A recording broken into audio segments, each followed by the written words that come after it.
Welcome to the Business of Government Hour TV, a video companion to our flagship radio program. I'm Michael Keegan, your host. For almost 2 decades, the IBM Center for the Business of Government has sought to connect research to practice, engaging authors and academics who, in their research and studies, contribute in some form or fashion to changing the way government does business. This is a special edition of the Business of Government Hour, a conversation with authors, exploring ideas for improving leadership, with Bob Rosen, author of Grounded, How Leaders Stay Rooted in an Uncertain World. What is grounded leadership? What are the roots to effective leadership? I'll discuss these questions and so much more with Bob. And also joining me from IBM is Nicole Gardner. Take a look and take a listen and download the entire interview at iTunes or at businessofgovernment.org.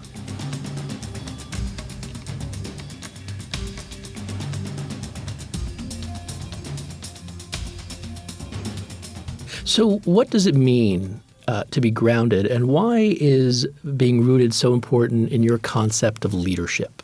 Well, if you think of all of these disruptors as winds of change, the challenge is not to be blown over. And so I like to use the metaphor of a tree in a windstorm. And when that wind influences the tree, the branches go all over the place. But what keeps the tree rooted are its roots. It's grounded. It's grounded in the soil. And it's very important for people to stay grounded. Now, there are 3 responses to all these disruptors. One is to live with what I call too little anxiety. You have your head in the sand. You're too complacent. You pretend they don't exist.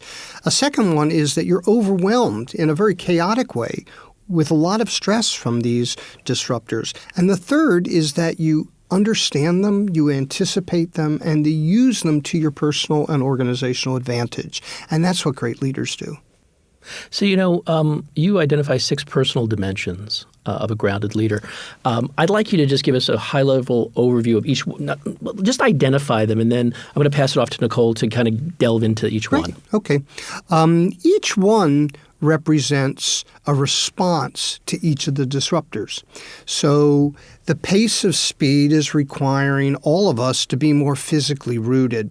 And we'll talk a little bit about that, but you have to be agile. The second one is our emotional roots, and that is in the face of uncertainty and impermanence. And our emotional roots are how we feel.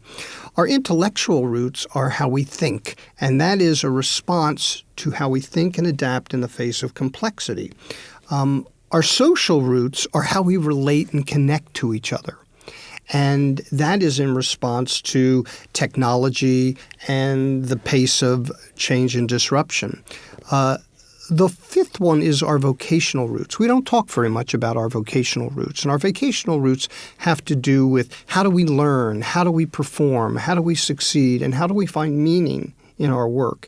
And our spiritual roots, and I distinguish it from religion, our spiritual roots are how we interact with the world. What is our view of the world? And this is very important. In fact, it's the greatest predictor to leadership performance, which we can get into a little later. But all 6 operate like an interconnected, holistic system. So you got to get all of them roughly right to thrive in this disruptive environment. So fascinating. So in that context, and in the context of the dynamism of today, speed, you talked about complexity and uncertainty, why is grounded leadership the foundation to becoming a transformational leader? Well, if you think of what I just described, many of us are stuck with an old mind in a new world order with the disruptors. And so we have to really focus on being grounded and being conscious. I wrote Grounded, and in my mind, it's sort of the foundation for everything that we do, those 6 roots. But then you have to bring energy. You have to bring change. You have to bring adaptation to the foundation. And that's what being conscious is. And we can talk a little bit more about that. So grounded and conscious are really the framework for team leadership, for change leadership, for growth leadership, for cultural leadership, for global leadership. We have to get the inside right before we can lead outside. Now, one of the nice things about the disruptors is, and I'm a big believer, that you have to do inside out and outside in. Many leadership programs don't take into account how the world is changing. So we have to do both simultaneously, but inside out is so important. So, we'll touch on what you bring up consciousness, and I want to get a sense of what is conscious leadership and how does it relate to Nicole's point about transformational leaders? I think about conscious leadership as being aware, being awake, being conscious of yourself, being aware of other people, and being aware of the environment or the context in which we're operating in, those disruptors. But many of us are too shallow in our thinking about ourselves. We're not necessarily introspective and principled. We're too narrow in our perspective about the world. We don't understand the larger context that we operate in. We're too safe, and we don't take risks. And we're too small. We're not bold and purposeful in our actions. And so in this new world order, we need leaders to go deep inside themselves. We need them to think big about possibilities. We need them to get real about what they're good at and what they're not, what their hijackers are, and what do they want to put their foot on the pedal for, and to step up and be bold. And that's the kind of leaders that we need at every level of organizations. So I like the title, the working title of this new book is called Conscious is the New Smart. Many of us grew up to believe that being the smartest kid in the room was the aspiration, was the goal. And I don't think that's right anymore. It's necessary, but it's not good enough. We have to be conscious. We have to be aware in order to thrive in this new disruptive and accelerating world. So those are some really important tools that you just pointed out. Is there anything else that can help leaders today face some of their toughest challenges? Yeah, there are a couple. One is to always seek feedback, to create a feedback loop inside yourself and not be threatened by asking people how you're doing, because ultimately that will continue to refresh your self-awareness. Another thing is to create your own leadership story, which we talked about before. Third is that I think we need to double and triple up on our education and developmental experiences. The world's just changing way too fast for us to stay static. I think another one is to be self-compassionate and confident and resilient. And then the last one is a principle that I borrow from Buddhism, but I love, which is the principle of committed detachment.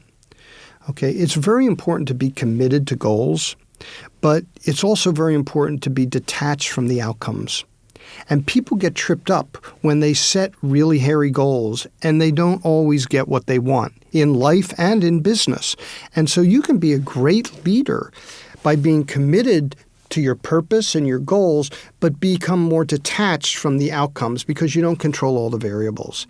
And that's a really important psychological principle for being conscious and grounded as a human being. That's great. So what does it mean to assert that who you are drives what you do, and why is viewing leadership from this perspective so different than the typical approaches to leadership we see today? Well, we grew up in a paradigm that said that what you do defines who you are. And we look at people in the way they present to each other, their behavior. We teach competencies and skills in our leadership frameworks. And I think that is too superficial.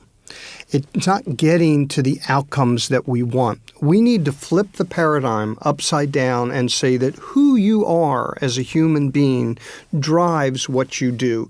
The reality is that no matter how you act, people have an intuitive sense of who you are as a human being based on your values and your principles. So let's just change the paradigm. And that's really what Grounded is all about. It's about focusing on who you are first and foremost. You are somebody who is exhibiting or not exhibiting those 6 roots. Now, why is this important? Well, I come to the table with a philosophy, and it's grounded in Buddhist philosophy that basically says we each come into the world with an innate wisdom, innate humanity, an innate compassion, an innate intellectual wisdom. And over our life, we create moats of fear around ourselves because we get scared. And those basic fundamental goodness about people get sort of shackled or blinded. And so we lose our best self in the process of living in a complex world. And so my belief is that a lot of leadership development is rewiring the human mind from living a life in fear. And, arrogance is caused by fear. It's the fear of not being special, of not being recognized, to living a life of love. It's about making your mind more conscious when, in fact, 83% of what goes on in our minds is unconscious, and 98% of all of our actions and beliefs and behaviors are driven by unconscious thoughts. So the more that you can make your unconscious mind conscious and aware, you're in more control of yourself in the world. I think thirdly is, and we'll talk about this probably a little later, is to move from being driven by your hijackers to being motivated by your accelerators. And then lastly, the result is that you come to the world with negative energy or positive energy as a result of being motivated by love, being conscious, and putting your foot on the accelerators. That's what's been missing in leadership development, is focusing on who we are as human beings. Thanks for joining me on this special edition of the Business of Government Hour TV. Be sure to join me next time for another informative, insightful, and in-depth conversation on the business of government. Until then, it's businessofgovernment.org.